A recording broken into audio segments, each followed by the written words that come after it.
Oh, aleluia. Aleluia. Glória a Deus.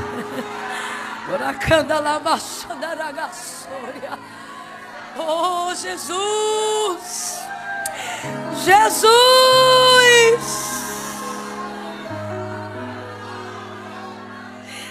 Jesus, nós chamamos Jesus.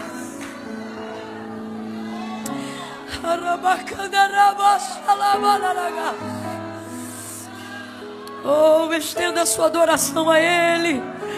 Estenda a sua adoração a Ele. Levante uma das suas mãos, diga alguma palavra bonita para Ele.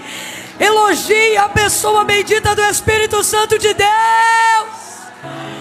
Diga para Ele que Ele é a força da sua vida. É Ele quem te dá a paz que a tua alma tanto almeja. Diga que é somente na presença dEle que você se sente completo, completa, vivo, esperançoso. Aleluia. Oh, aleluia. Aleluia, porque dEle, por Ele e para Ele são todas as coisas. Ainda antes que houvesse dia, Ele já existia, e não há quem possa fazer escapar das suas mãos. Operando o Senhor, quem impedirá? Quem impedirá? Quem impedirá? Ninguém pode impedir a igreja. Ninguém pode impedir o nome de Jesus de ser exaltado acima de todo nome. Ninguém. Agindo Ele, quem impedirá? Agindo Ele, quem impedirá? Agindo Ele, quem impedirá? Oh, a depressão não é mais forte do que Ele. A crise de ansiedade não é mais forte do que Ele. A síndrome do pânico não é mais forte do que Ele. O divórcio não é mais forte do que Ele. A perseguição não é mais forte do que Ele. Ele é Rei dos reis, Senhor dos senhores, resplandecente estrela da manhã, aquele que era, aquele que é e aquele que há de vir. Ele é o Deus de Boston, Ele é o Deus do avivamento, Ele é Rei dos reis, Ele é Senhor dos senhores. Eu estou sozinho aqui, ou mais alguém consegue levantar as mãos e adorá-lo comigo nesta noite? Renda graças a Ele. O mesmo ontem, o mesmo hoje e o mesmo eternamente. Santo, santo, santo, santo, justo, fiel, digno. Você tem duas opções nessa noite: me ver adorar ou adorar também. Se eu fosse você, eu aceitava a segunda. Porque enquanto você o adora, Ele te renova. Enquanto você o adora, Ele te sara. Enquanto você o adora, Ele te toca.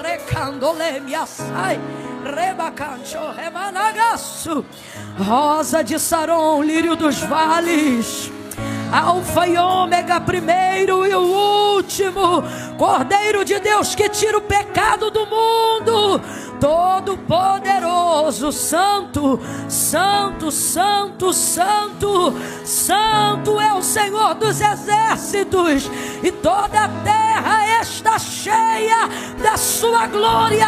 Ainda antes que houvesse dia, Ele já existia, e não há quem possa fazer escapar das suas mãos. Não há. Operando Ele, quem impedirá? Porque desde a antiguidade com o ouvido não se ouviu, nem com o olho se viu outro Deus além de ti, que trabalha.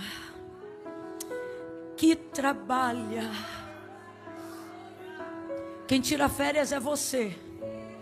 Deus trabalha. Quem descansa somos nós. Deus trabalha. Outro Deus além de ti, que trabalha para aqueles que nele esperam.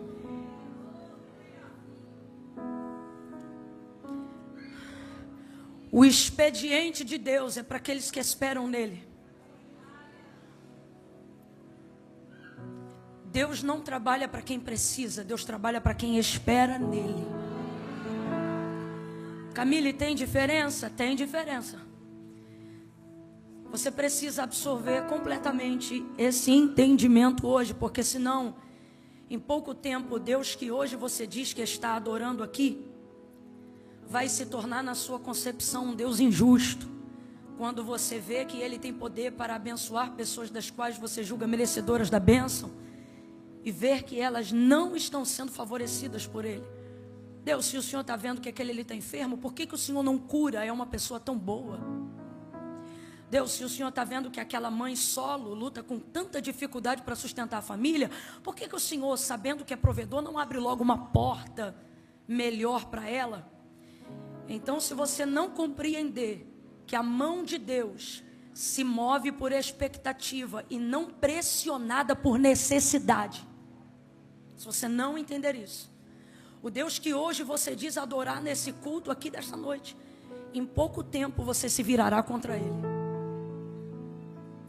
achando que você tem mais noção de senso de justiça e de bondade do que Ele próprio, achando que necessidade é o critério principal para que Deus abençoe alguém. E eu preciso dizer isso aqui, eu não programei dizer isso aqui, mas Deus está mandando que eu diga isso aqui. Ele está dizendo para mim, diga ao meu povo que eu não trabalho por pressão de necessidade. O expediente, diga comigo, expediente. É o tempo do trabalho de Deus. Não é para quem precisa, é para quem espera. Mas como que espera? Passivamente? Não. Para quem cria expectativa. O que é isso? O tempo de Deus é para quem desenvolve fé. Fé. O que é a fé? Prova das coisas que se não veem, certeza das coisas que se... Então Deus trabalha para quem? Para quem tem fé. Vamos lá? Deus trabalha para quem? Deus se move em prol de quem? Deus abre porta para quem? O turno, o expediente, o trabalho responsável de Deus. Eu não estou falando sobre viver da misericórdia. Eu estou falando sobre viver do compromisso de Deus dizer, eu cuido de você. Eu cuido dos teus filhos. Tua casa é minha responsabilidade. Teus boletos também são meus. É disso que eu estou falando, de expediente. Isso é para quem tem fé. Não é para quem precisa, é para quem espera nele. Quem está entendendo, diga amém. Esse Deus está trabalhando por nós em pleno sábado. Camila, mas eu ouvi dizer que no 7º dia ele descansa. Foi assim lá no Gênesis, e Deus fez isso para nos dar exemplo. Mas depois daquele dia, nunca mais. Olha para o teu irmão e diz, nunca mais. Nunca mais. Olha o que o texto diz, porque desde a antiguidade, com o ouvido não se ouviu, com o olho não se percebeu, outro Deus além de ti, que trabalha por aqueles que nele... Jesus vai ser assunto aos céus, vai pegando sua Bíblia aí, permaneça de pé. Jesus vai ser assunto aos céus e antes de ir, vai preparar seus discípulos para essa despedida. E olha o que Jesus vai dizer. Meu Pai trabalha até agora. Qual é a impressão que você tem quando Jesus fala isso? Meu Pai trabalha até... A impressão que você tem não é que ele não parou? Sim ou não? Sim ou não? Não só que não parou, mas que também não para nunca. É ou não é? Ele diz assim, eu vou para o meu Pai porque meu Pai até agora trabalha e eu também trabalho. Então, de cara, irmão, essa palavra serve muito para a galera que está aqui na América correndo atrás de trabalho. Seu trabalho não é justificativa para você não servir a Deus. Jesus está dizendo, entenda, é como se ele dissesse, eu duvido vocês trabalham mais do que eu, e eu trabalho até agora. Meu Pai também trabalha, e nós estamos trabalhando em prol de um reino. Então veja, ele trabalha, o Pai trabalha, seus servidores são trabalhadores. Então a impressão que você tem é que ele não para, e de fato, ele não para. Eu trabalho até agora, meu pai também trabalha, todo mundo trabalhando. Então, você compreende que Deus não para. Hoje você está aqui celebrando ao Senhor, mas Deus não está descansando. Deus está, bora, Deus está trabalhando. Deus está trabalhando, então isso é bíblico. Camila, mas o texto não diz também que ele descansou só naquele dia? Que dia que ele descansou? Depois de criar todo o mundo. Ele criou o universo e no 7º dia ele descansou. E depois ele criou o homem. E aí? Nunca mais. Eu vejo isso um pouco na paternidade daqueles que já são pais. Eu ainda não tive o privilégio de ser mãe, mas creio que ainda serei. Amém. E uma coisa eu ouço em comum entre homens e mulheres. Quando eu pergunto para alguém que já é pai, que já é mãe, eu digo assim: e aí, quando tem o filho, o que que muda? O olho de todo mundo, a pupila dilata imediatamente. E eles dizem assim: tudo. Muda tudo. Dizem isso imediatamente. Eu tenho para mim que isso é um princípio divino, que isso também aconteceu com Deus. Porque, rapaz, ele criou sol e descansou, lua e descansou, terra, firmamento, céu, e no 7º dia ele, mas depois que ele fez você e eu, depois que ele criou o homem, olha para o teu irmão e diga: nunca mais. Você não falou, semeou, diga: nunca mais.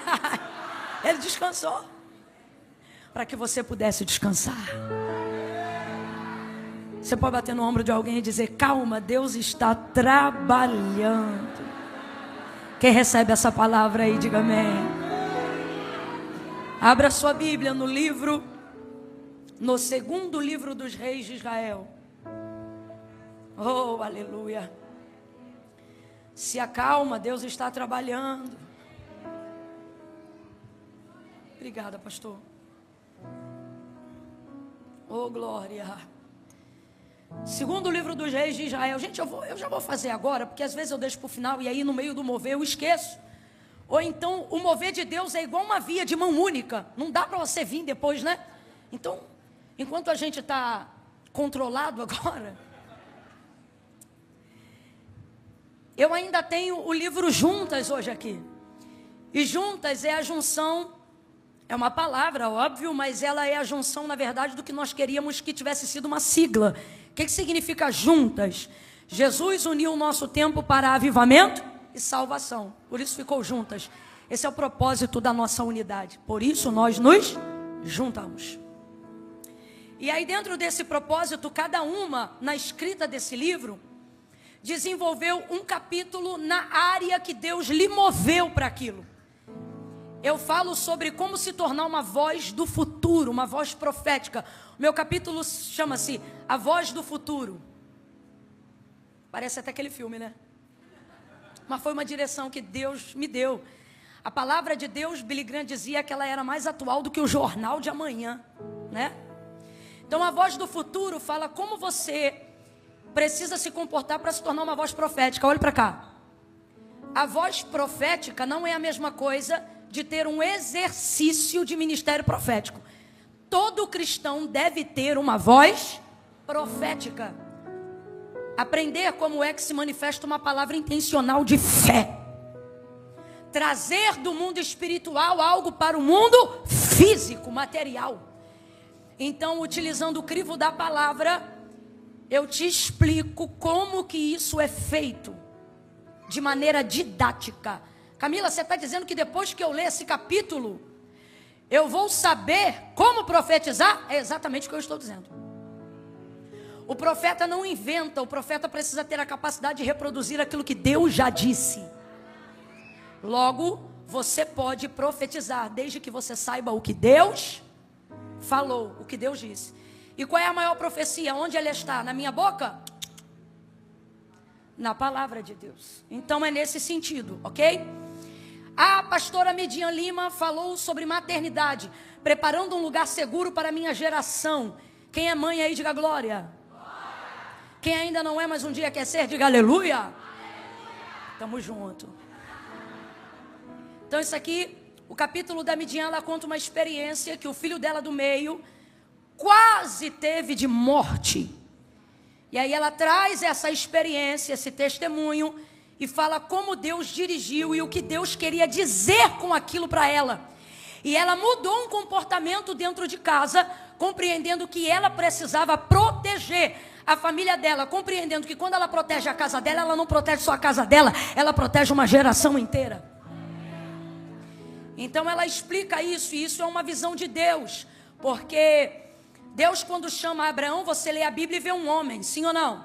Mas Deus, quando olha para Abraão, não vê um homem, vê uma nação. Então ela fala sobre isso aqui. Alguém aqui conhece a pastora Raquel Lima? Rapaz, a Raquel não finge, ela é aquilo mesmo. Então o capítulo dela chama-se Dançando na Chuva. A capacidade de preservar a alegria nos momentos de dificuldade. A Raquel é a pessoa mais constante que eu conheço. O pau tá quebrando. E ela tá aqui, ó. Mano, a mulher tsunamita, aquela do vai tudo bem, tem ódio da Raquel. Dizendo, quem é essa que quer tomar meu lugar? Então ela ensina que a alegria do Senhor, que é a nossa força, não é a nossa, é a do. E aí ela te ensina como ter a alegria do e não depender mais da sua para ser feliz. Não é porque é minha amiga não, mas o capítulo dela, sem dúvida, é um dos mais desejados. Ela arrebentou a boca do balão. Aí, ó. Pronto. E no último, Gabriela Lopes. Ela fala sobre romper. Como romper para entrar no novo. Camila, por que você está usando esse tempo para falar isso? Porque de verdade, eu não quero que você leve só para me abençoar. De verdade, irmãos, o Senhor tem nos abençoado. Só que a bênção, a Bíblia diz que é uma via de mão dupla. Então, se é para levar para decoração, não leva. Compra um troço ali na TD Maxx. Hoje eu fui lá, coisa mais linda. Quase chorei. Dá vontade de levar papel de presente para o Brasil. É um negócio de louco. Mas não, Camila, eu entendo que vai agregar conhecimento, valor. Leva e leia, porque esse livro foi ungido para que quem nunca conseguiu ler nada consiga ler ele inteiro. Diante de Deus, essa foi a oração e a unção que a gente derramou sobre esse livro. Então a Gabriela fala sobre como romper o novo. Ah, Camila, como romper o novo eu não preciso saber não. O novo chega, tá tudo bem, é aí que você se engana. É a parte mais difícil. Por quê? Porque você é bom de luta, você é bom de peleja. Você é bom de desconfiar, de ficar armado. Quando a bênção vem, você suspeita do cenário do cumprimento da promessa. Porque o tempo da bênção não se compara ao tempo da luta. Vamos falar a verdade? O que dura mais? O tempo da bênção ou o tempo da luta? Então, quando a bênção vem, você não está tão pronto quanto pensa para receber ela. Então você desconfia de tudo. Você espera um tempão o cara perfeito. Quando o cara chega, você diz, duvida, isso é lobo. Não tem como. Uma vez eu pregando, eu falei assim, hoje, no exercício do espírito da profecia, eu disse assim, hoje, isso foi em Pernambuco, eu disse, hoje, aquele homem que tu ora há mais de 20 anos, quem sabe não é hoje, o culto era tarde, 3 horas da tarde, Abraão e Lima, quem sabe não é hoje, que ele entra por essas portas e faz uma aliança com Deus. Rapaz, 10 minutos depois de eu falar, estava fazendo o convite, me entra um homem de bermuda, de calça, meio barrigudinho, e ele vem entrando. Ele veio para buscar a irmã, como ele sempre fazia. Sempre chegava, mas nunca entrava, para buscar. Neste dia o homem entrou. Quando ele entrou, todo mundo conhecia, era o marido da irmã. A igreja gritou, recebeu, celebrou. E a irmã, triste. Estou te falando diante de Deus. Quando terminou o culto, eu falei para ela, eu percebi que todo mundo celebrou, mas você não celebrou. O que aconteceu? Aí ela, pastor, eu estou orando há 20 anos. Hoje, assim, do nada ele entra. Eu estou desconfiado, eu botei a mão na cabeça dela e falei, o sangue de Jesus tem poder. Eu não estou brincando, eu falei sério. Eu disse, irmã, você está suspeito. Você acha o quê? Que no céu tem lixão de oração? Então a gente tem dificuldade de aceitar o novo. Está aí o testemunho de uma querida, nunca mais eu esqueço, Claudinha Canção, do Canção e Louvor. Claudinha disse que fez uma carta para Deus, ela contou isso numa live, por isso que eu estou contando aqui. Ela fez uma carta para Deus, e ali ela colocou todos os quesitos que ela queria no homem de Deus que ela queria casar. Quando o Dibi chegou, ele era tão perfeito com o que ela pediu na carta, que ela disse, não tem como. A gente tem dificuldade de aceitar. Então a Gabriela trafegou com maestria bíblica nessa área, para que você aceite o tempo do consolo, da recompensa. Então, irmã, quando o culto acabar, hoje, como meu pai trabalha e eu trabalho até agora, eu vou dar um expediente lá só para dar uma assinatura. Então, terminando, você querendo passar lá, vai ser uma bênção, ok? Invista no reino de Deus. Aproveita e compra uma camisa das irmãs também. E quando o culto terminar, tem churrasquinho hoje? É a hora de entrar na carne, com autorização da igreja. Melhor churrasquinho que eu já comi na minha vida. Cadê o irmão? Cadê o vaso do carro? Mano, se tinha um sacrifício que era oferecido em Jerusalém, devia ser algo parecido. Coisa boa demais. Perdão, Senhor. Chega, vamos embora. 2 Reis, capítulo 4. Vamos falar daquela que está com raiva da Raquel.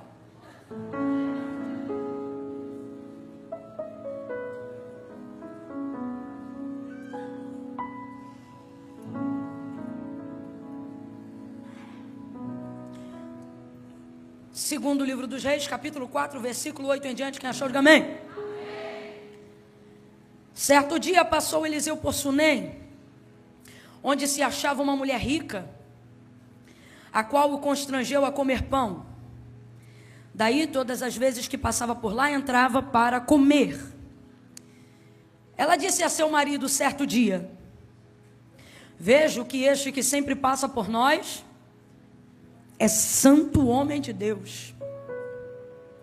Vejo que este que sempre passa por nós é o que, gente? Façamos-lhe em cima um pequeno quarto, obra de pedreiro, e ponhamos-lhes nele uma cama, uma mesa, uma cadeira e um candeeiro. E quando ele vier à nossa casa, se retirará para ali. Um dia, vindo ele para ali, retirou-se para o quarto e se deitou. Então disse ao seu moço Geazi: chama a sunamita. Chamando a ele, ela se pôs diante do profeta, e este dissera ao seu moço: diga-lhe assim, tu tens nos tratado com tanto zelo, tanta abnegação, que se há de fazer por ti? Haverá alguma coisa que se fale em favor de ti ao rei ou ao comandante do exército? E ela respondeu: habito no meio do meu povo. Então disse o profeta: que se há de fazer por ela? E Geazi respondeu: ora, ela não tem filho, e o seu marido é avançado em idade. Disse Eliseu: chama ela. E chamando-a ela, ela se pôs à porta, e disse-lhe o profeta: por este tempo, daqui a 1 ano, abraçarás a um filho. E ela disse: não, meu senhor, homem de Deus, não mintas a tua serva. Porém a mulher concebeu, deu à luz a um filho, no tempo determinado, no ano seguinte, como Eliseu lhe dissera. E você diz? Amém. Senta dando glória a Deus aí.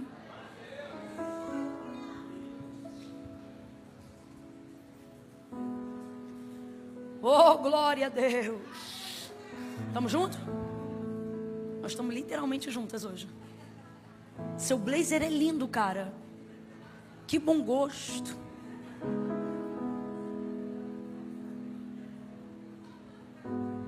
Entendeu agora, né? Tu é devagar. Aleluia. Oh, glória. Ainda tem uma ainda bem que eu vim aí, Jesus? Irmãos, eu havia separado uma palavra que estava em Gênesis. E estava pedindo de Deus confirmação. E o Senhor confirmou a palavra que Ele queria, não a que eu escolhi. E por isso, 2 Reis, capítulo de número 4. Se for da vontade do Senhor, amanhã, à noite, permitindo Deus e eu tendo a oportunidade de ministrar novamente, eu vou dar continuidade ao mesmo texto. Ao mesmo texto. Então, se hoje Deus falar com você alguma coisa dentro desse texto, não encerre a conversa com Deus pela metade. Venha amanhã à noite e ouça o restante. Você que pode. Se não, saiba que hoje certamente Deus já tem uma palavra diretiva para você naquilo que vai ser dito. Mas o Senhor aqueceu demais o meu coração aqui nesse contexto, para que hoje nós entendêssemos a necessidade de que o tempo requer santidade da nossa vida. Essa mulher aqui, ela é uma mulher muito cooperadora. O texto diz que ela era uma mulher rica, mas também diz que ela era generosa. E necessariamente essas palavras não andam sempre juntas, porque uma coisa é ser rica e outra coisa é ser generosa. Nem todo mundo que é rico é generoso, e nem todo mundo que é generoso, pelo contrário, as ofertas mais significativas que eu já recebi da minha vida não foi de gente que me deu do que sobrava, mas de gente que repartiu o que tinha, para que eu tivesse também. Então, isso é generosidade. Mas no caso dela, ela é uma privilegiada, porque ela é as duas coisas. Ela pode ser generosa com vontade, porque ela é rica com vontade. Ai, gente, isso aqui é salvação, é glória pura. E ela é assim, uma mulher generosa, e ela cuida das pessoas ali da região, e ela atende demandas sociais. Estou falando na nossa linguagem para a gente entender. Ela tem empatia, ela se importa com o próximo. E dentro de um contexto cultural, só para eu ter certeza que você está me acompanhando, dentro de um contexto cultural, essa mulher foi treinada na cultura de Israel. Qual é a cultura? Aquela que o autor da carta aos Hebreus vai revelar lá na frente, quando ele diz que Israel recebia em casa até anjos, por causa da cultura da hospitalidade. Cultura essa que Deus já havia instruído desde que eles ainda eram o povo hebreu saindo da terra do Egito, para que este povo fosse caridoso com o estrangeiro, fosse empático com o órfão, com a viúva, com o necessitado, e pudesse dar subsídio, cobertura. Então, havia em Israel essa cultura da boa fé, da boa índole, da recepção, de ser um bom anfitrião, um excelente hospitaleiro. E essa mulher vive isso na íntegra, na máxima dela. Ocorre então que Eliseu sempre vai passar por aquelas terras de Sunem. Como é que a gente sabe disso? Porque antes dessa mulher ter o filho, ele já passava por lá. Mais de 10 anos depois dela ter tido o filho, ele continuou passando por lá. E por que ele passava por lá? Porque havia um trajeto geográfico, naquele entorno de 25 quilômetros, para poder chegar no Carmelo. Eu não sei necessariamente aonde ele estava, mas normalmente quando ele passava por Sunem, a gente sabia exatamente para onde ele ia. E para onde ele ia? Para o Monte Carmelo. Provavelmente para prevalecer com o mesmo testemunho, a mesma rotina devocional que o seu mentor Elias tinha, que era de orar no monte.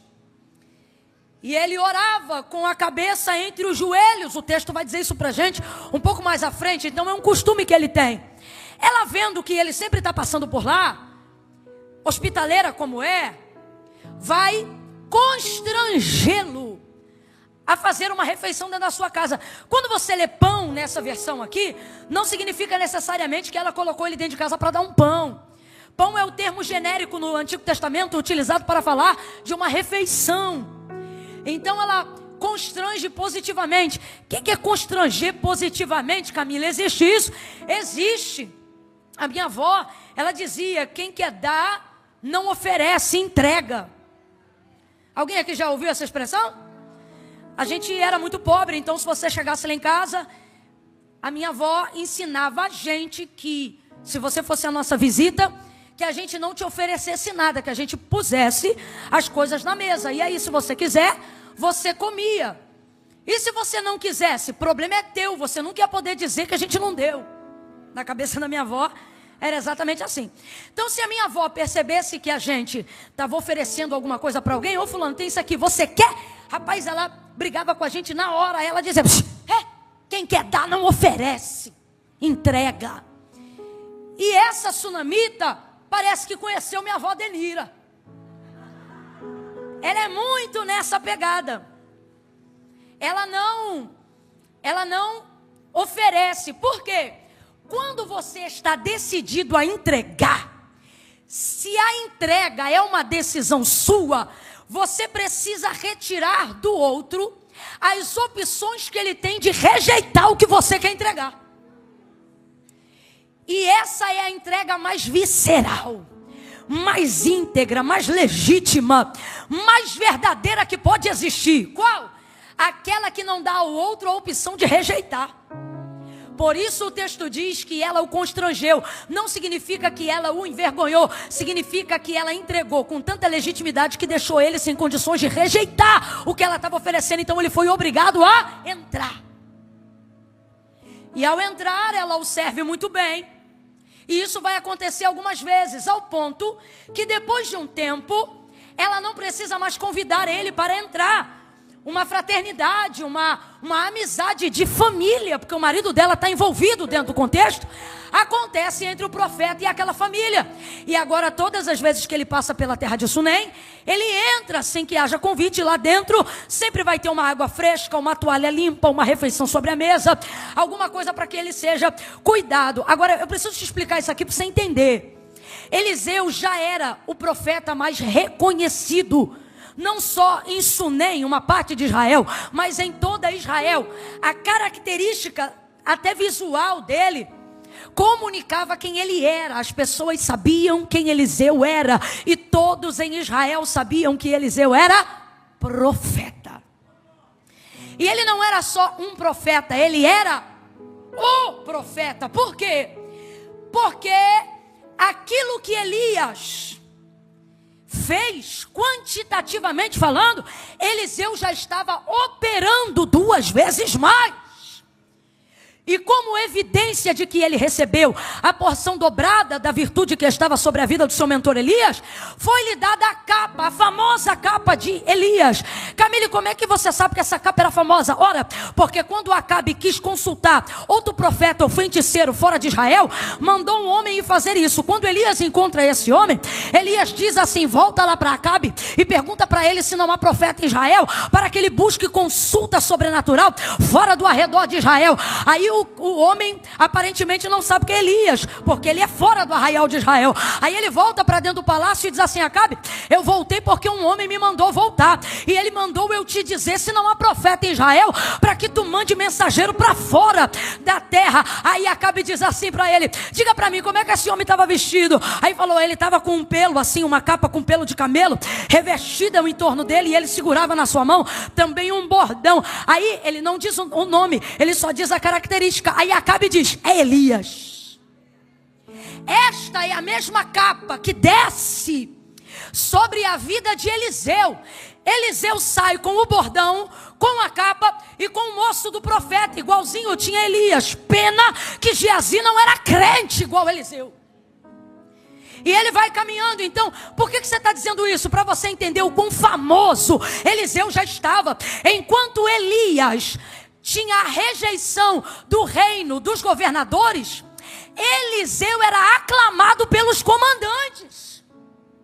Então ele tinha bom trânsito político, ele tinha o clamor do povo, e diferente de Elias, que precisou se esconder das multidões, Eliseu não. Eliseu estava no meio do povo. Por que eu estou dizendo isso? Qualquer pessoa queria ter 5 minutos com Elias, gente. Elias era aquela pessoa que, se ele orasse para abrir, abriu. Se ele orasse para fechar, fechou. Se ele dissesse levanta, considere de pé, entende? E essa mulher vai receber esse homem reconhecidamente como profeta, pelo qual Deus fala ao seu povo por intermédio dele. Só que eu quero que você se atente a isso, e é sobre isso que nós vamos falar nessa noite. Essa mulher não se relaciona com o ministério profético de Eliseu em nenhum momento. Ela é uma mulher que recebe ele, que honra ele, que cuida dele, mas que não se relaciona com aquilo que ele tem de mais poderoso na vida dele: o reconhecimento do ministério profético. Todo o povo sabia que Eliseu era profeta. Vamos junto? Todo o povo sabia que Eliseu era? Todo o povo sabia que Eliseu era? E todos, sem exceção, até os assírios queriam ter um minuto com Eliseu, porque nenhum profeta era como Eliseu. E essa mulher recebe Eliseu em casa com frequência. E sabe quando ela pediu uma oração para ele? Nunca. Sabe quando ela fez uma pergunta da Torá para ele? Nunca. Sabe quando ela tirou alguma dúvida sobre fé com ele? Nunca. Olha para o teu irmão e diga: isso é estranho. Isso é estranho.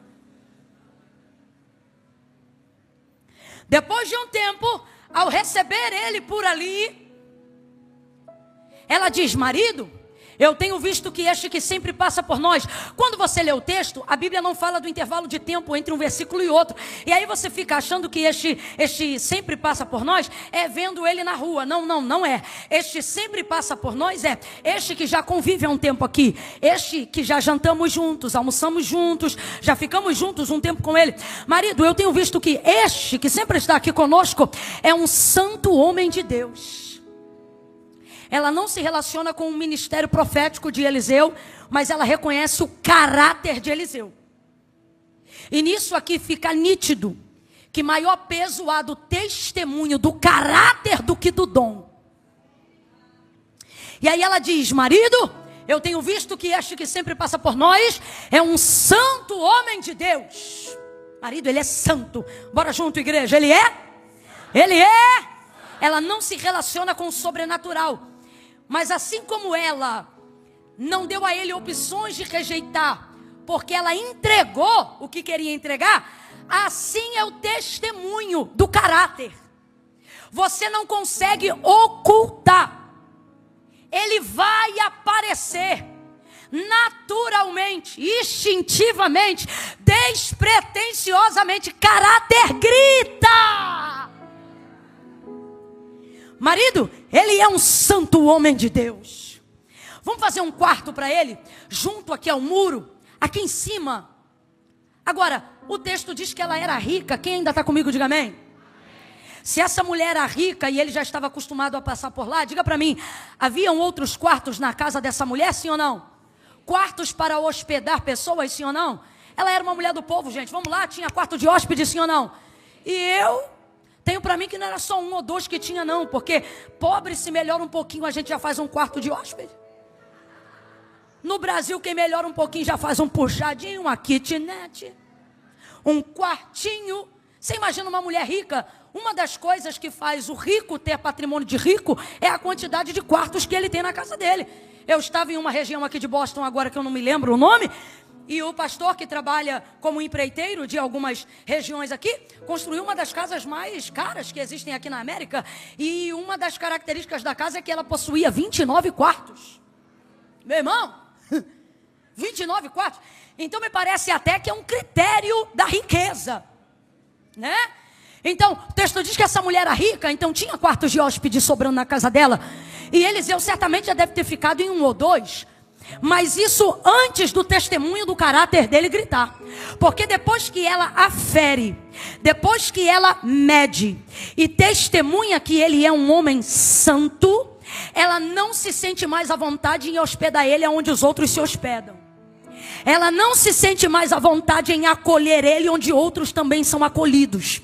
Ela não se sente mais à vontade de só trocar o lençol, mas manter o homem de Deus no mesmo quarto. Eu vou falar bem rasgado que é para todo mundo entender. Essa mulher aqui tem quarto para pregador, tem quarto para missionário, tem quarto para pastor. Ela tem quarto para presbítero, evangelista, missionária, dirigente do círculo de oração. Você está entendendo? Ela tem quarto para quem tem cargo, para quem tem status, para quem está atrelado ao rol de membros da igreja.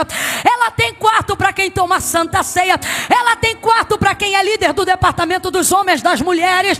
Ela tem quarto para todas essas pessoas. Só que no padrão de santidade que ela vê em Eliseu, é a primeira vez. Então ela não se sente confortável de dar a alguém tão exclusivo, tão personalizado, algo que é comum aos outros. Então ela fala: marido, vamos fazer um quarto para ele. A minha versão Almeida, corrigida e atualizada, vai dizer assim, obra de pedreiro. Gente, Quem é que gosta de fazer uma obra e ainda morar na casa que está fazendo obra?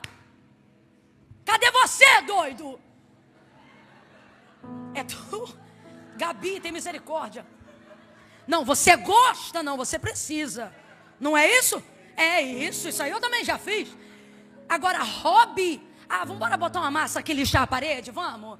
Não, você faz porque precisa. A mulher é rica, a mulher tem vários quartos, mas decide fazer uma obra de pedreiro. Será que ela não pensou que poderia reformar algum quarto e personalizar o quarto reformado para Eliseu, a fim de que ele sentisse que está entrando num ambiente novo e exclusivo, e então fechar aquele quarto e tornar aquele quarto um quarto que só Eliseu utilizaria todas as vezes que fosse para lá? Mas não, a santidade de Eliseu não permite a ela a comodidade de reformar o que já existe. O que é ser santo, gente? Ser santo é ser separado. Ser santo é ser consagrado. Ser santo é estar fora da via comum. Eu vou falar algo que talvez escandalize alguém, mas às vezes vai ser bom tomar um sustinho de santidade.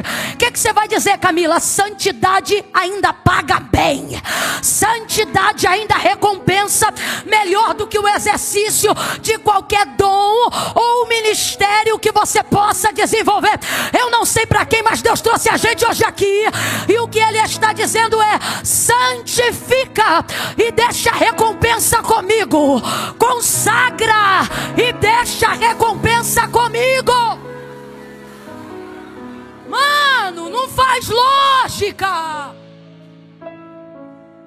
A mulher rica, o que não falta é quarto, reforma um e coloca o homem.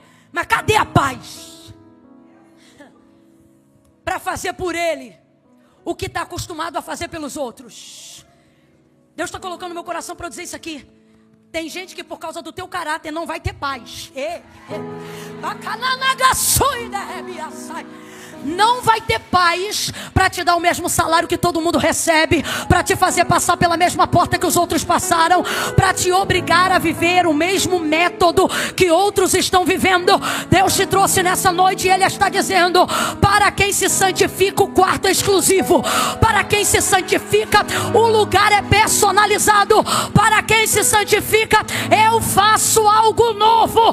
Para quem se santifica, a geografia é nova. Para quem se santifica, o jeito é novo. Deus está dizendo: eu vou te dar um acesso novo em um lugar antigo. Eu vou fazer de um jeito que você ainda não provou.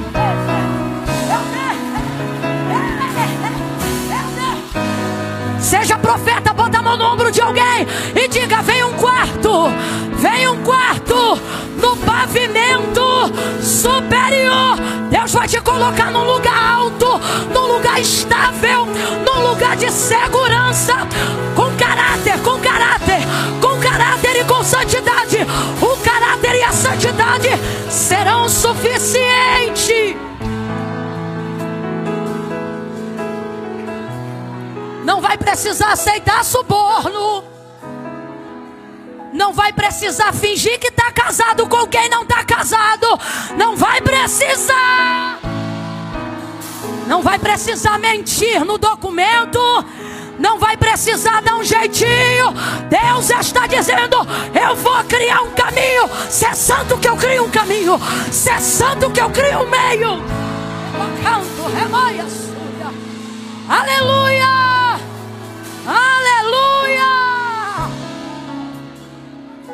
Aleluia! Agora, vamos lá. Camila, eu não sei se vale a pena pagar o preço, né? De santidade. Irmãos, você já percebeu como Satanás quer colocar a santidade e a religiosidade no mesmo plano?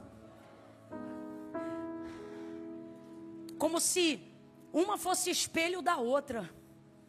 E não tem nada a ver, mas por que Satanás trabalha com esse sofisma? Para fazer você acreditar que ser santo não é atraente. Que ser santo não é interessante. Que ser santo fará de você endurecido, robustecido, segregado pejorativamente. Só que isso é uma mentira. Se você olhar para o texto de Daniel, só um exemplo de santidade. Se você olhar para o texto de Daniel, você vai ver que ele assenta no coração dele. Os amigos fazem igual, mas fazem por influência e não por imposição. Veja como santidade é atraente. Ele decidiu no coração dele, ele não falou que ninguém tinha que fazer. Quem fez foi ele. E ele comunicou o que ele havia decidido no coração dele para os amigos, que eram cativos com ele na Babilônia, outros príncipes cativos de Judá. E decidiu, assentou no seu coração, não se contaminar com o manjar do rei. O vinho que ele bebia, a comida que ele comia. Uma decisão que ele tomou. Aí, ele vai orar ao Deus de Israel e vai dizer: Senhor, me dá graça diante do chefe dos eunucos. Ele queria se santificar. E ele não queria se santificar para punir, para ser o mais maravilhoso. Não. Ele só queria se santificar para, mesmo distante da terra santa, continuar sendo santo para o seu Deus na Babilônia. Então, o texto diz que Deus deu a Daniel graça. Que é isso? Favor. Eu vou falar rasgado que é para todo mundo entender. Fez com que Daniel começasse a carregar dentro de si, nos olhos, na face, algo invisível, porém real, chamado carisma, convencimento do Espírito Santo. O que isso significa? É gente que diz não para todo mundo, mas se tu tiver a graça, a pessoa olha para você e sim. Ela não consegue dizer não para você. Fez isso com ele. Deus fez isso com Esther também. Eu não sei por que sempre pega uma menina mais bonita da igreja para fazer a Esther na peça. Rapaz, isso não está na Bíblia. O texto não diz que ela era mais bonita. Pelo contrário, no Império Medo-Persa, com todo respeito, falando a nível de características biológicas, dificilmente uma judia superaria os traços de uma mulher do Império Medo-Persa. Contudo, o texto diz que a Esther, Deus não deu beleza, Deus deu graça, favor. É por isso que tu vê gente que não canta cantando. Tu vê gente que não prega pregando. Tu vê gente que não é líder pastoreando com excelência. E isso buga a nossa mente. Porque o mais feio, porque o mais cabeçudo, porque o outro nem é assim, nem é assado. E Deus dizendo, não tem beleza, ainda não tem muita sabedoria, ainda tem muito polimento, mas graça eu já derramei desde o primeiro dia. Eu amo esse Deus que confunde a gente, né? Graça. Aí Daniel recebeu esse favor de Deus. Quando ele foi falar para o chefe dos eunucos a experiência que ele queria fazer, ele disse: olha, eu peço-te 10 dias que se nos deem legumes a comer e água a beber, e então o Senhor veja a nossa aparência diante de ti. Se o Senhor julgar que a gente está melhor e não pior, mantenha essa dieta para a gente. Ele diz: ok, eu vou fazer isso. 10 dias, dá legume e água, legume e água, legume e água. Cabo final de 10 dias, quando percebeu que os outros, que comiam a porção do manjar do rei, comiam a carne, o vinho, e enfim, os banquetes reais, estavam de um jeito, mas Daniel e seus amigos estavam melhores. O texto diz que Daniel e os seus amigos estavam melhores, mais bonitos, mais fortes, mais saudáveis, mais atraentes. Ao ponto que muita gente passa batido por cima do texto, mas há algo ali que eu acho fantástico. O chefe dos eunucos pega a dieta de Daniel e dos amigos e bota nos outros. É como se ele dissesse assim: agora vocês vão comer também o que eles estão comendo. Por quê? Porque o que eles estão comendo deixou eles melhor do que vocês. E como daqui a um ano, daqui a 3 anos, todo mundo vai ter que aparecer diante do rei, ele não quer uma categoria boa e a outra ruim. Como essa foi a que sobressaiu, agora tome legume também. Tome água também, mas e um vinhozinho, é água. Para mim, a luta contra a vida de Daniel já começou ali. Os caras que viraram conselheiro depois, desgraçado, nunca mais eu tomei vinho por causa daquele dia que você... Sou eu que estou falando isso, tá? Aí veja, o caldeu não é espiritual, irmão. Caldeu, para nós hoje aqui, aplicação, simbologia, tipologia de gente do mundo. Não tem o Espírito de Deus, mas a santidade é algo que pode ser aferido até por um carnal. A espiritualidade é algo que só pode ser aferido por um espiritual. Mas a santidade é algo que pode ser atestado até por um homem carnal. Até por um homem natural. Você vai encontrar ao longo da sua jornada, se você for um santo homem de Deus, se você for uma santa mulher de Deus, gente que não vai saber o porquê você é assim, mas vai te respeitar. É gente que normalmente diz assim: eu não sei porque eu me arrepio quando estou perto de você. Eu não sei porquê. Quando eu estou perto de você eu não consigo xingar palavrão. Eu não sei porquê. Mas quando, olha, não mexe com fulano não. Eu não sei o que fulano tem, mas fulano é diferente. Até o carnal. O caldeu vai atestar a santidade, a performance melhorada de Daniel e dos amigos dele. E ali a gente começa a ver um padrão de santidade sendo desenvolvido na vida de Daniel. E isso não deixou ele mal. Isso não só deixou ele bem, como deixou bem os seus amigos, como se tornou influência para os outros que estavam ao redor dele. Mas o que Satanás quer fazer com a igreja? O que Satanás quer fazer com a gente como pessoa? Ele quer tentar incutir na nossa mentalidade que santidade é retrógrado, que santidade e religiosidade são a mesma coisa, que quem é santo é otário ou é hipócrita incubado.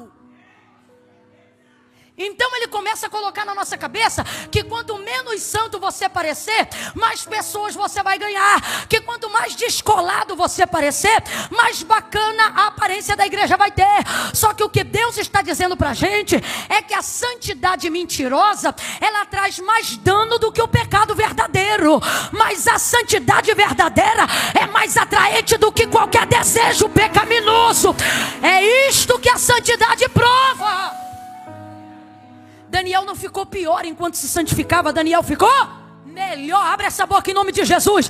Daniel não ficou pior enquanto se santificava. Daniel ficou melhor. Santidade te melhora. Santificação te promove. Que Deus conceda a você ainda esse ano bênçãos das quais o ministério que você tem não justifica. Bênção das quais, eu estou profetizando, o dom que você tem não justifica. Bênção das quais alguém possa olhar para você e dizer: isso não é porque você prega, isso não é porque você canta, isso não é porque você é líder, isso é porque você consagra. Isso é porque você se separa. Isso é porque você não faz fofoca por temor a Deus. Isso é porque você não mente por amor a Deus. Isto é porque você rejeita o pecado para manter a comunhão com o Espírito Santo. Isto é porque você deseja ter mais intimidade com Deus do que amizade com o mundo. Que Deus te conceda bênçãos que só a santidade possa respaldar. Porque essa bênção é permanente. Se eu dependesse de datas para pregar para viver, morreria quando não tivesse datas para pregar para viver. Mas se desejo ter uma vida santa, Deus me sustenta, independente das datas que os homens me concedem ou não. O que você está dizendo, Camila? Estou usando o meu exemplo, mas você pode aplicar o seu. Talvez você diga: trabalhando num trabalho artesanal que você ofereça aqui na região, sei lá, mecânico de um carro, criador de alguma peça, eu não sei o que você faz. Talvez um trabalho mesmo que você tenha, um serviço que você preste na empresa que você trabalha, e vez ou outra, se você não vigiar, você diz assim: tal coisa me sustenta. Pois você deveria dizer: trabalho em tal coisa, mas quem me sustenta é Deus. Agora, são todos que podem dizer Deus me sustenta? Não. Porque ser sustentado por Deus também requer oferecer a Ele um expediente de santidade. Por isso que tem gente preferindo ser humilhado na mão do homem. Porque não passaria na entrevista de emprego com Deus.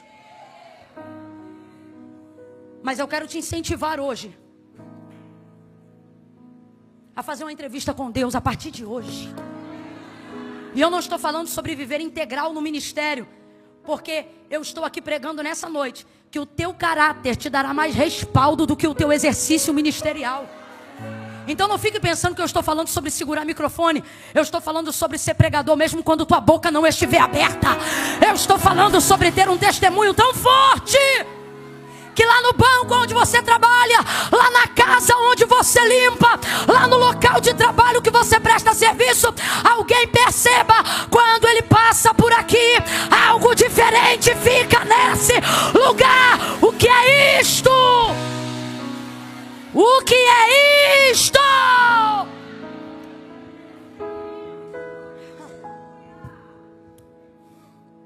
Haverá cura para essa região.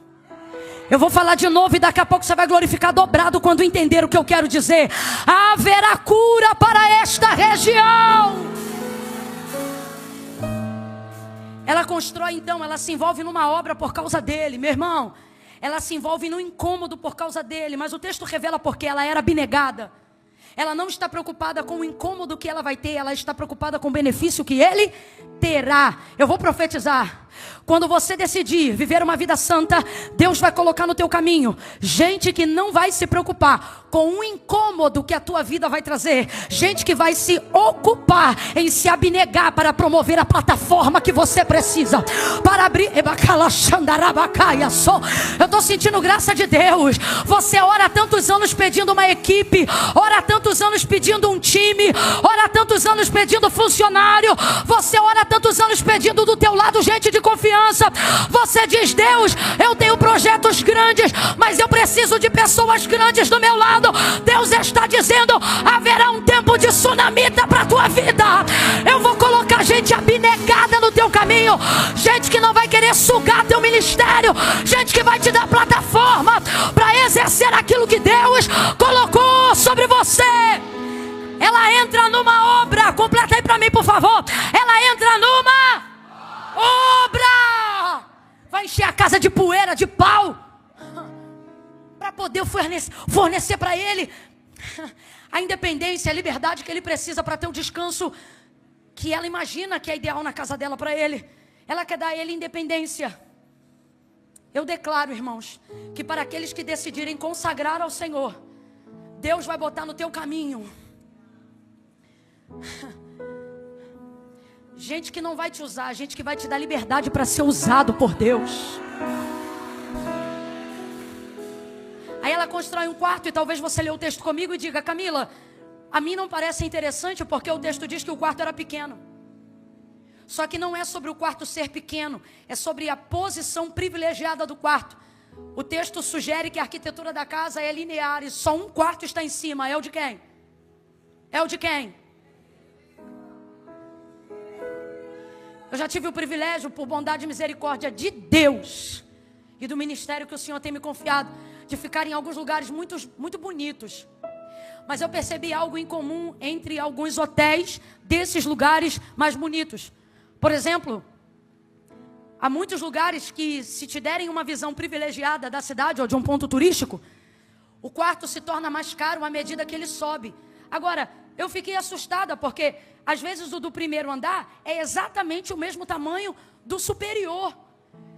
E aí você pergunta: por que é igual? É a mesma cama, a mesma mesa? Rapaz, você olha para o quarto, é igual. Só que o valor da diária é o triplo, é o quádruplo. E parece que quanto mais sobe, mais caro vai ficando.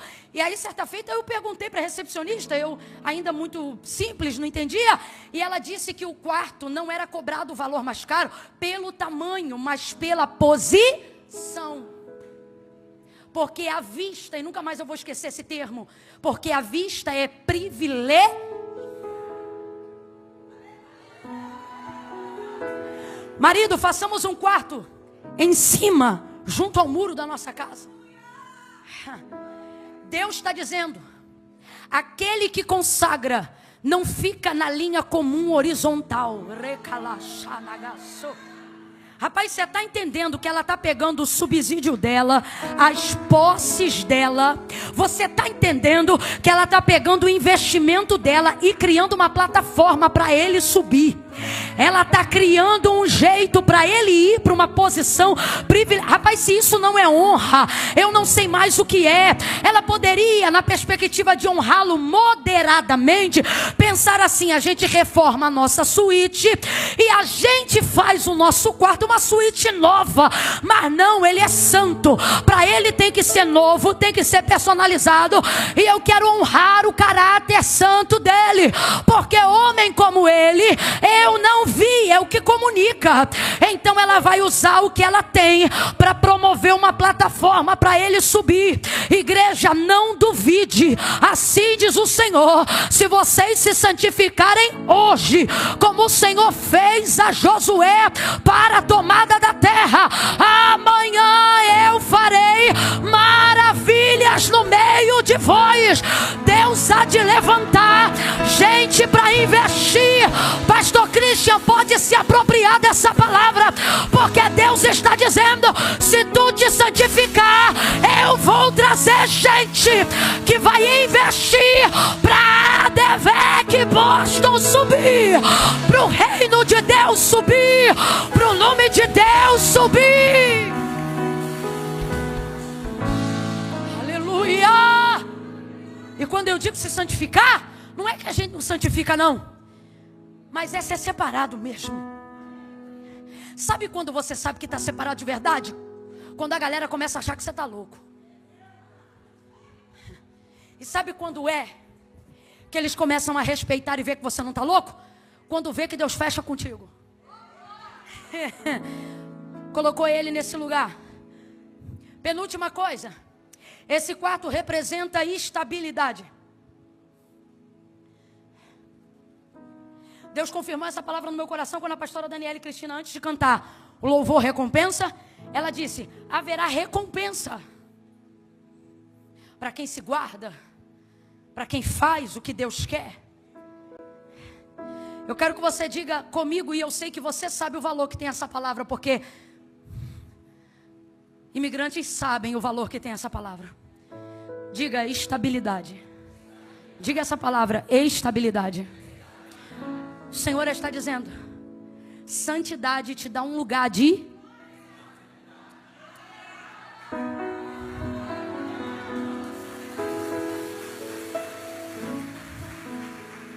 aleluia. Estabilidade. Ela dá a ele um lugar de estabilidade. Ela dá a ele um lugar de liberdade. Esse quarto, fora da casa, mas no terreno da casa, mostra que ele não precisa mais da autorização dela para ter acesso. Chegando, ele entra, ele vem. Veja quantas coisas ele conquistou pelo caráter. Visão privilegiada, estabilidade, liberdade, sem ter profetizado uma palavra, sem ter feito uma oração pela mulher, sem ter dito nenhum eis que te digo. Sabe o que pagou a escritura desse quarto? Santidade. Sabe o que tornou ele proprietário da estabilidade e da própria liberdade? Deus nos trouxe aqui nessa noite para dizer: santidade vai construir o chão que você precisa. Santidade vai te fazer latifundiário no terreno que você quer pisar. Santidade vai te dar liberdade que nem todo patrocínio do mundo poderia te dar. Deus está nos chamando a um compromisso nessa noite. Ele está dizendo: a porta da oportunidade para quem quer se santificar está aberta nessa noite. Não é santo para se tornar falso, hipócrita ou pior, arrogante. Ou orgulhoso da própria santidade, porque esse pecado vai levar para o inferno tanto quanto qualquer outro.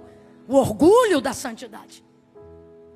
Mas para aqueles que desejarem se santificar, vai acontecer exatamente o que aconteceu com Eliseu. Deus vai preparar um lugar para você. E depois, Camila, depois ele vai te usar.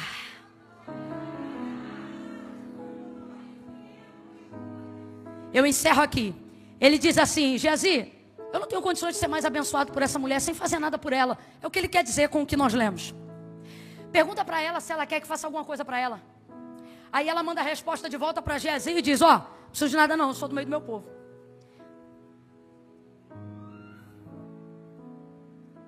Aí Geazi diz assim: ó, isso foi o que ela disse, mas eu percebi que ela não tem filho. Ele diz: chama ela aqui. Quando ela para na porta do quarto que ela construiu para ele, ele diz assim: neste tempo determinado, cabo de 1 ano, tu conceberás e darás à luz a um filho. Ele está dando para ela a mesma estabilidade e a mesma segurança que ela deu para ele. Por quê? Porque ter um filho naquele dia era manter teu nome no testamento se teu marido morresse. Você lembra, o marido dela era... Se ela não tivesse um filho com ele, o dinheiro não ficava para ela e o patrimônio também não, ficava para a família dos irmãos dele. Então, quando ele dá um filho para ela, mesmo ela dizendo que não era o que ela queria, ele também está dando para ela liberdade, estabilidade, segurança, garantindo sua riqueza, sua generosidade, suas posses, sua família. Ok, irmão? A semeadura você já ouviu, é opcional, mas a colheita é certa, é obrigatória. E você vai colher aquilo que você plantar. Não adianta você plantar limão e querer colher jaca. Mas aqui foi patente, foi nível. Um deu jaca e o outro deu melão. Tudo grande. Pronto, aí ela tem isso. Era para ela dar glória, era para ela celebrar, era para ela dizer: uau, a chance da minha vida, minha história mudou, a ameaça ao meu redor saiu, glória! Mas não, ao desespero dela: não, meu Senhor, homem de Deus, não mintas. A tua serva, mano, essa mulher está com a cabeça bugada, Dani. Como é que ele é santo? Como é que ele é homem de Deus? E como é que ele é mentiroso? Aí eu te pergunto, pode um homem de Deus ser um mentiroso, gente? Mas pode um mentiroso dizer que é homem de Deus? Ela era uma mulher do povo, quem lembra, diga amém. Ela está acostumada a receber gente que diz que é o que quer. Aí agora ela até conhece Eliseu e dá testemunho do caráter. Mas quando ele entra no profético, perceba, quando ele entra no sobrenatural, quando ele entra no poder de Deus, ela rejeita imediatamente. A palavra não é sim, a palavra não é yes, a palavra é não. Ou trauma, ou a crise gritando: não, meu Senhor, homem de Deus, não minta. O que parece que ela está dizendo? Parece que ela está dizendo isso aqui: não estraga a nossa amizade, não tenta apagar o quarto. Porque tem profeta que é assim: se tu der uma mesa de café da manhã dele bonita, ele quer pagar a mesa de café da manhã com o dom, dizendo que Deus falou que Deus não disse nada, para poder se sentir menos devedor do que você ofereceu. Tem profeta que vira chaveirinho, guru de madame, para poder compensar uma bolsa de marca que ganhou. E diz assim, diz o Senhor, quando Deus não disse nada, que é para se sentir menos devedor do presente que alguém quis dar. Então o que essa mulher está querendo dizer para Eliseu? O que ela está querendo dizer é: não precisa pagar o que eu fiz para você, não estraga a nossa aliança. Mas eu amo porque o texto diz assim: porém, a mulher concebeu. Ei, se você é da região, você vai repetir o que eu vou te mandar dizer agora. Olhe para alguém do seu lado e diga: Boston. Diga: Boston saberá que ainda há profeta santo de Deus. Boston saberá que ainda há profeta. Boston saberá que ainda há homens e mulheres cheios do poder de Deus, que não negociaram o seu dom, que não negociam o exercício da profecia. Agora, Camila, quando é que nós vamos ter abertura para ver o poder de Deus de novo, para ver o sobrenatural de Deus de novo? Profeticamente eu lhe digo: paga preço de santificação, porque daqui a 1 ano Deus vai visitar as sunamitas traumatizadas. Deus vai visitar as sunamitas traumatizadas, os ricos traumatizados, aqueles que ficaram apavorados de terem investido e abençoado gente que só traiu, mentiu, enganou.